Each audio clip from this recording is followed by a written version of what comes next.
할렐루야. 여러분들 축복합니다. 오늘도 하나님께서 여러분에게 하나님의 능력과 축복이 임하게 될 줄로 믿습니다.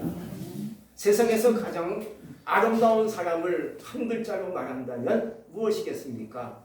나입니다. 또 세상에서 가장 아름다운 사람을 두 글자로 말한다면 또 나입니다. 또 세 글자로 말한다면 뭐겠습니까? 역시 나입니다. 또 네 글자로 말한다면 뭐겠습니까? 그래도 나입니다. 그러면 마지막으로 다섯 글자로 말한다면 뭐겠습니까? 다시 봐도 나가 될 줄로 압니다. 하나님은 우리 인간에게 존귀함을 줬어요. 그래서 가치 있는 사람으로 우리를 만드셨죠. 그러나 사람들은 가치를 몰라요. 모르고 살아요. 나는 가치 있고 존귀한 자인데도 불구하고 그걸 모르고 사니까 막 살아요. 가치 없게 살아요. 대충 막 살아요. 그러나 여러분, 대충 살면 인생을 대충 살다가 가요. 가치 없게 살면요, 가치 없게 살게 될 수밖에 없어요. 막 살면요, 막 사라지는 거예요. 애가 모르겠다, 될 대로 되라, 이렇게 살다가 인생 후회하고 말 것입니다. 숯과 다이아몬드는요, 같은 탄소라는 거예요. 그러나 그 가치와 무게는 하늘과 땅 사이지요. 어찌 숯을 다이아몬드와 비교할 수 있겠습니까? 이처럼 다이아몬드와 사람의 가치가 필요한데, 가치를 결정하는 네 가지 요소가 있어요.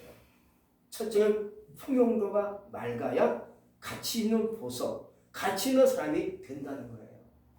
그 사람 보니까 좀 어두운 것 같아. 맑지가 않아. 풍요도가 떨어져. 그 사람은 가치가 없는 거지. 다이아몬드도 마찬가지예요. 이게 맑아야 가치 있는 보석으로 분류가 될 수가 있는 거예요. 두 번째는요, 무게예요.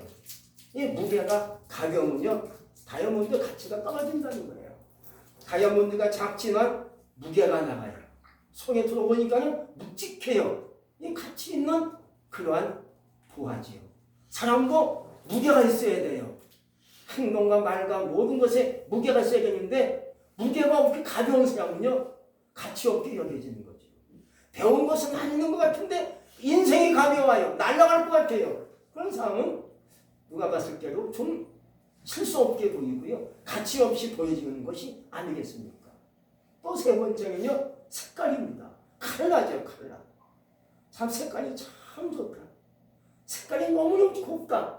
이건 가치가 있고 색깔이 있는 그 다이아몬드가 국가가 되는 거예요. 사람도 보면 색깔이 참 좋아요.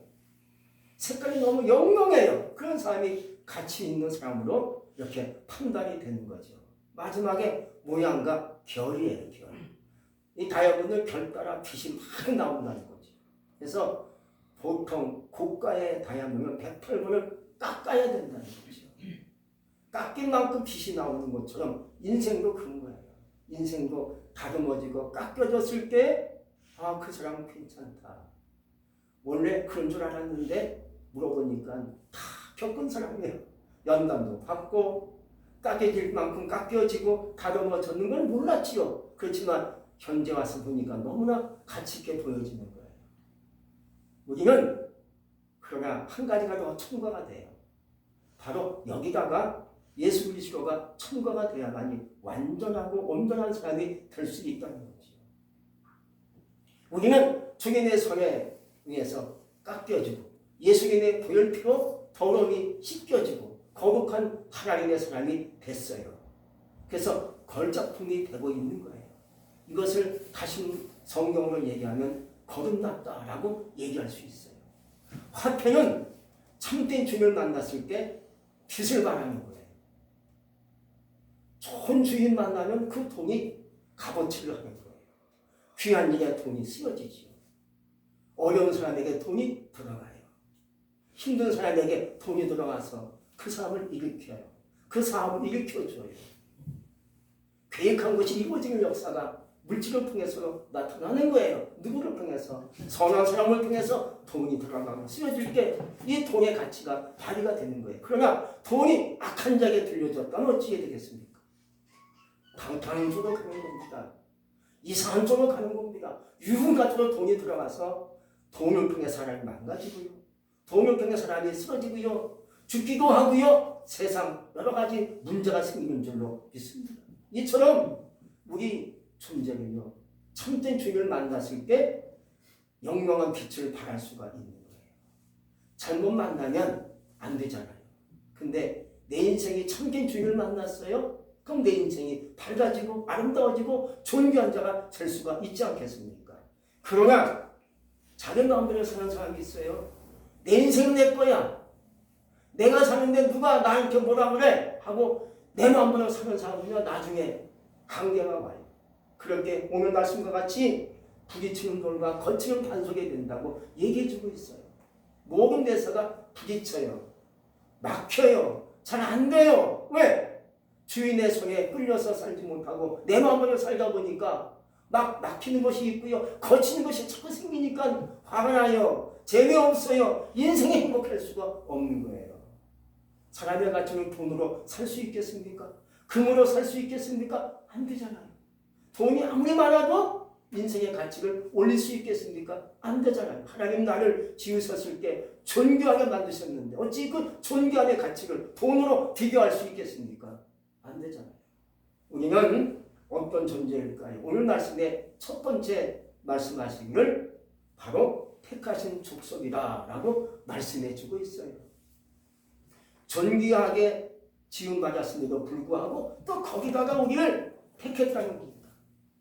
왜 택하여 우리를 세웠겠습니까? 우리를 좀 더 존귀하게 만들어 주시려고, 더 값지게 만들어 주시려고 우리를 선택하여 여기까지 오게 하신 줄로 믿습니다. 얼마나 감사합니까? 그런데 사람들은 이걸 몰라요. 어리석은 사람들은 자기의 가치를 모르고요. 하나님도 몰라요. 그래서 소크라테스가 얘기합니다. 너 자신을 알라 라고 얘기합니다. 나를 알면 내가 지금 불행 속에 있는 것 같아. 내 인생 지금 너무나 힘든 것 같아. 그러면 누구를 찾습니까? 하나님을 찾게 돼요. 그러나 나가 나를 몰라요. 불행한 것도 몰라요. 막 살아왔어요. 그러니까 하나님을 찾을 수 있나요? 내가 최고인데 내 인생이 멋있는 것 같은데 이건 몰라요. 8절의 말씀에 보니까 6절에 말씀하고 있어요. 우리를 보배로운 사람으로 만들려고 우리를 택하여 하나님의 백성으로 섬게 하신 줄로 믿습니다. 그러므로 우리는 약해도 괜찮아요. 못났어도 괜찮아요. 어리석어도 괜찮아요. 왜? 하나님께서 나에게 은혜를 주시면, 하나님께서 나에게 능력 주시면요, 어리석은 사람이 지혜로울 수가 있어요.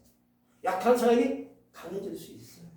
부족한 사람이 부족함이 없는 사람으로 세워질 수가 있어요. 고린도전서 1장 27절에 말씀하십니다. 하나님이 세상에서 미련한 자를 택하사 지혜로운 자를 부끄럽게 하시고 또 세상에서 약한 자들을 택하여 강한 사람을 부끄럽게 하신다고 말씀해 주었습니다. 그러므로 나는 약한 것 같아요. 나는 어리석은 것 같아요.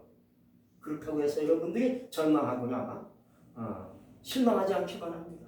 하나님의 은혜가 나에게 주어지면요, 하나님의 능력이 나에게 주어지면요, 내가 세워질 수 있어요. 능력 있는 사람, 아주 귀한 사람, 값진 사람, 지혜로운 사람으로 내가 세워질 수 있어요. 하나님이 못할 게 있나요? 하나님 하시면 다 되지 않겠습니까? 하나님이 하시면 못할 게 어디 있겠습니까? 그분이 하신다는 거죠. 여기에 하나님의 뜻이 있는 거예요. 성경의 물 가운데 여호수아 2장에 보니까 기생 라합이라는 여성이 나와요. 이 여자는요, 여리고성에 살고 있는 천박한 지음을 갖고 있는 여성입니다. 기생입니다. 근데 이 기생 라합은요, 멀리서 하나님을 동경합니다. 하나님을 그리워합니다. 하나님을 생각합니다. 전능하신 하나님이 홍해바다 갈랐다는데, 전능하신 하나님이란 분이 광야에서 자기 백성들을 머리속에 입히시고 만나를 내리셨다는데 나도 하나님을 만나고 싶다. 이런 생각이 마음속에 들기 시작합니다. 그러자 어느 날 하나님의 종 여호수아가 보낸 탐정꾼이 그 집에 몰래 들어와요. 갑자기 들어와요. 피신에 들어온 것을 이 기생나합이 숨겨줘요. 하나님의 사람이구나. 하나님이 나를 보냈구나. 그 사람을 살려주고요. 몰래 숨겨주면서 은혜를 받게 돼요. 할렐루야. 결국 그 가정이 나중에 여호수아 장군이 여리고성을 침공했을 때 그 가정이 구원받고 거기서 건진받고요. 나중에 기생나합은요. 예수님의 축대에 들어가는 존귀한 자가 될 수가 있었다는 거예요. 하나님께서 왜 나를 택하여 세웠겠습니까? 우리를 보배로운 사람으로 만들어주시려고 우리를 택하여 여기까지 이 자리까지 앉게 하신 줄로 믿습니다. 두 번째는요. 우리를 왕같은 제사장이라고 말씀해 주고 있습니다. 사람들은 왕을 좋아합니다. 왕은 모든 것을 할 수 있는 능력이 있지 않습니까? 특권이 있어요. 왕이 한번 명령자가 한번 다 하지 않습니까? 이 왕의 특권이 어마어마한 거죠. 다 할 수 있는 것이 왕권입니다. 근데 오늘 말씀은 영적으로 왕이라는 뜻을 갖고 있어요. 그래서 구약에서는 제사장이 모든 것을 다 할 수 있는 권한을 하나님이 주었습니다. 법적인 문제도 제사장이 합니다. 질병적인 문제도 제사장이 합니다. 신앙의 문제도 제사장이 다 판단하고 결정합니다. 오늘날은 법적인 문제 누가 합니까? 누가 해요? 법률가가 하지요. 질병의 문제 누가 다뤄요? 의사가 다루죠. 신앙의 문제는 목사님이 다뤄요. 근데 구약에서는 제사장이 다 이것을 다뤘어요. 하나님은 그게 위임하신 거예요. 이제 우리는 하나님께서 이렇게 말씀하십니다. 너는 왕같은 제사장이야. 네가 마음껏 예배할 수가 있어. 네가 마음껏 하나님께 예수님 이름을 가지고 기도할 수가 있어. 하나님께 마음껏 찬송할 수가 있어. 이런 특권을 우리에게 주셨다는 거예요. 여러분들은 이제부터 영적으로 왕권임을 믿으시고요. 마음껏 주님을 부르고 주님을 찬송하고 하나님께 기도하는 자가 되시기를 축복합니다. 요한복음 14장 14절에서 말씀하십니다. 내 이름으로 무엇이든지 내게 구하면 내가 시행하리라. 우리 주님이 말씀을 했습니다. 세 번째, 우리를 거룩한 나라라고 말씀하고 있습니다. 여러분, 거룩하게 주어지는 유익함이 있고요. 더럽게 주어진 것이 있어요. 내가 거룩하고 깨끗하면요, 거룩해집니다. 질병이 물러갑니다. 질병의 근본, 그 원인은 염증에서 시작된다고 의사들은 얘기해요. 왜 염증이 생기는 겁니까? 더러우면 염증이 거기서 생기는 거예요. 내 몸이 깨끗하면요, 염증이 안 생겨요. 근데 어느 한 구석이 좀 더러워. 뭔가 좀 약간 문제가 있어. 그럼 염증이 생기고 염증이 커지면 질병으로 번져서 내 인생, 내 삶을, 육체를 괴롭게 하는 거예요. 그러나 거룩하면요, 질병도 물러갈 줄로 믿습니다. 거룩하면 기적이 나타날 줄로 믿습니다. 거룩하면 나에게 하나님이 오실 줄로 믿습니다. 그래서 하나님은 우리를 거룩한 나라라고 부르고 있어요. 그러나 더러우면요, 어찌게 되겠습니까? 질병이 찾아와요. 더러우면 이상한 놈이 나를 따라붙어요. 더러우면요, 귀신이 따라붙어요. 그래서 내 인생이 힘들어지고 병들고 막 그러는 거예요. 여러분의 심령이 이제 하나님께서 말씀하신 대로 거룩한 나라다 라고 선포해 주셨잖아요. 거룩한 나라답게 나는 거룩한 사람이야. 난 깨끗한 사람이야. 나 온전한 사람이야. 할렐루야 외치면서 하나님 앞에 거룩하게 전쟁할 수 있기를 주의 이름으로 축복합니다. 안병 교수가 쓴 인생의 자원론 365일이라는 책이 있어요. 이 사람이 이렇게 얘기합니다. 인생은 한 권의 책을 쓰는 것과 같다라고 얘기합니다. 그래서 날마다 한 페이지를 쓴다는 거예요.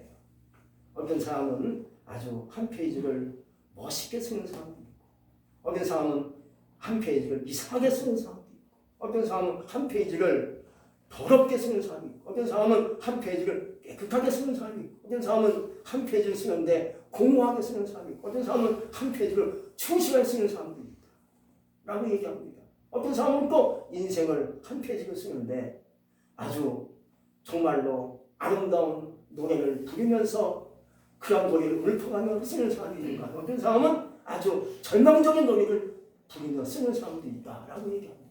여러분들은 날마다 어떤 페이지를 쓰고 계십니까? 나는 과연 어떤 페이지를 쓰고 오늘도 내일도 써야 될 것인가?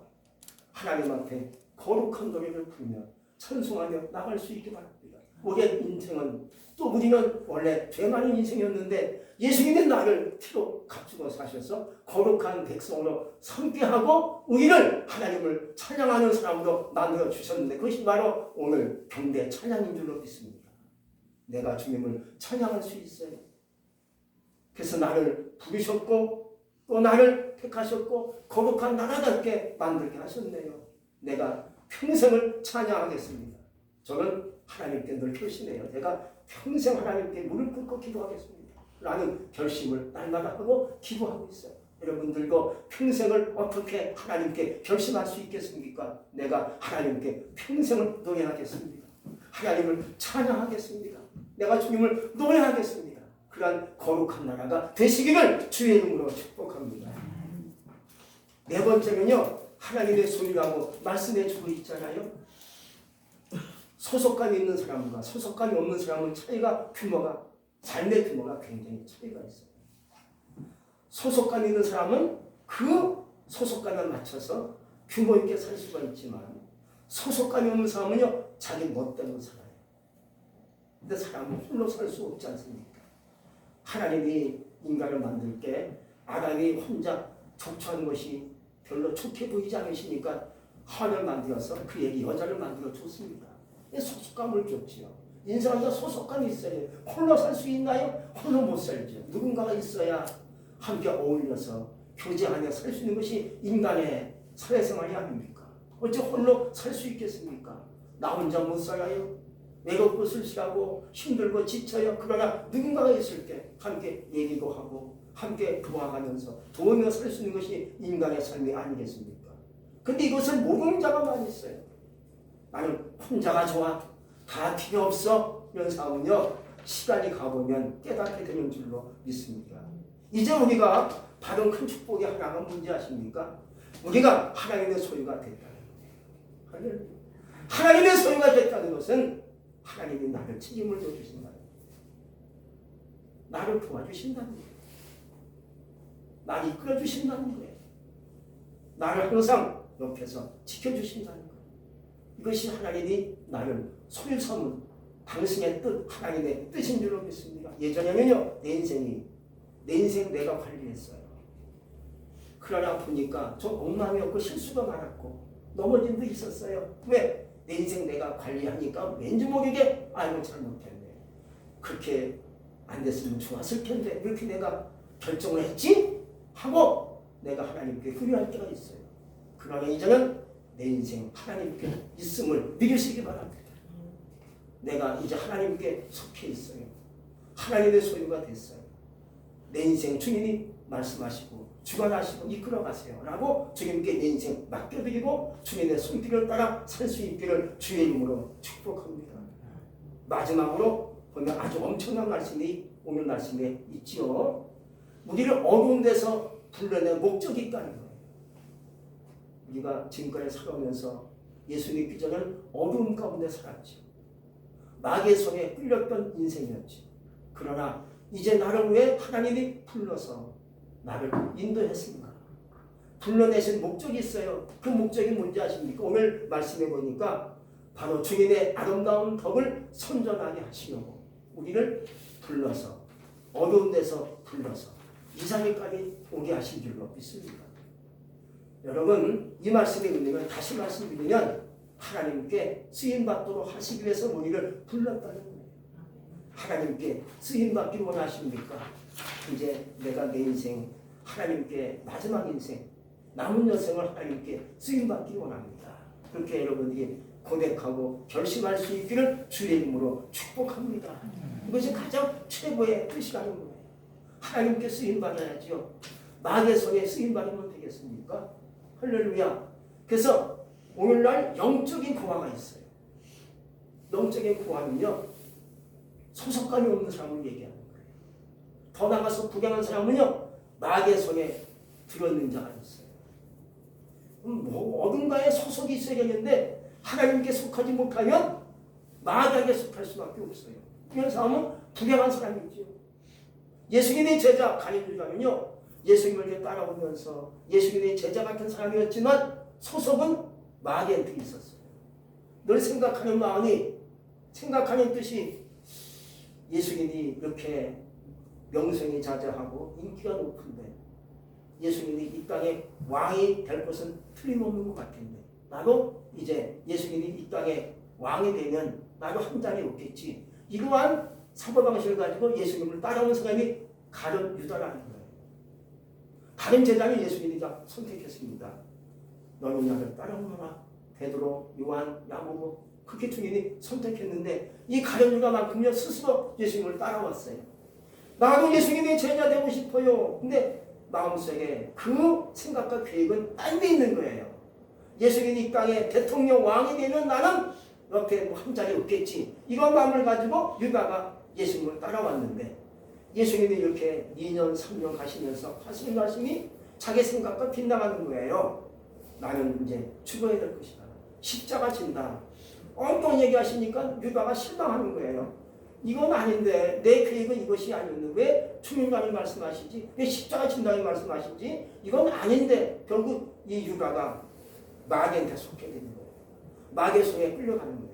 그럼 예수님을 한마디로 고소하여 팔아먹는 아주 씻을 수 없는 지옥으로 갈 수밖에 없는 그런 길로 가지 않았습니까? 오늘날은 그런 사람도 많이 있어요. 겉은 멀쩡한데 속은 사탄에게 잡혀 있어요. 그 성에 끌려가고 있어요. 그러나 우리는 이제 하나님께 나와 소속감이 있고 나를 하나님 부르신 뜻이 있는데 그 뜻이 뭐겠습니까? 하나님의 아름다운 덕을 성전하기 위해서 주님의 사명을 감당하기 위해서 주님께 쓰임받기 위해서 나를 하나님이 어른 데서 죄악된 세상에서 불러서 여기까지 오게 하셨구나. 그런 뜻을 여러분들이 생각할 수 있기를 바랍니다. 이제 마지막에 보면 쓰임받을 수 있는 조건이 있습니다. 10절을 우리에게 말씀해 주고 있는데 한번 10절을 한번 다 같이 똑같이 읽어보겠습니다. 시작. 너희가 전에는 백성이 아니거니 이제는 하나님의 백성이요 전에는 국률을 얻지 못하였더니 이제는 국률을 얻은 자니라. 이것이 하나님의 마지막 정답인데 여러분 우리가 모든 것을 얻을 수 있는 조건이 한 가지 있다면 하나님의 국률이라는 거예요. 하나님의 국률이 나에게 오면 하나님께 구하는 것이 이루어진다. 어린아이가 막 울고 엄마가 봤을 때 불쌍하게 여겨지면 막 주잖아요. 조선주기도 하고 내가 어디가 아픈가 하고 돌봐주잖아요. 불쌍히 여기니까 그렇게 마음이 들고 아기를 돌봐주고 업어주기도 하고 안기도 하면서 아기를 달래주는 거예요.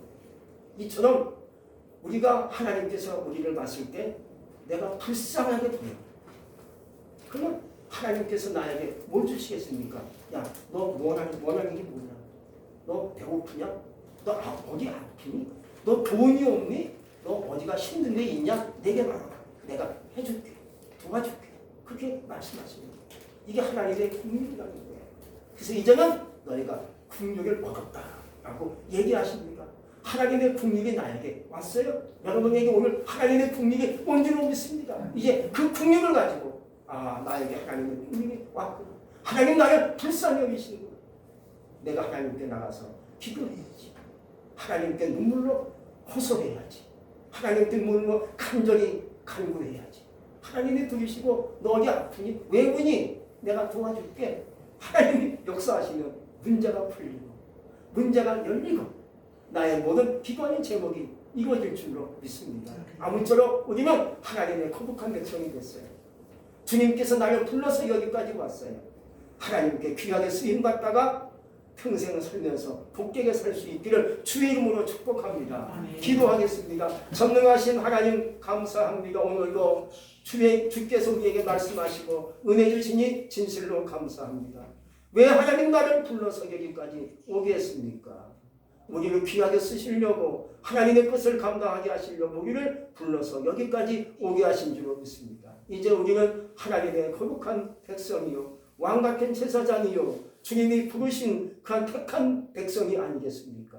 주여 감사합니다. 하나님의 뜻을 마음속에 품고 기도하며 전진하며 마음껏 주님을 찬양하겠습니다. 기도하겠습니다. 하나님의 뜻을 감당하겠나이다. 내 남은 여생 하나님께 맡기며 살기를 원합니다. 예수 이름으로 감사하며 기도했습니다. 아멘.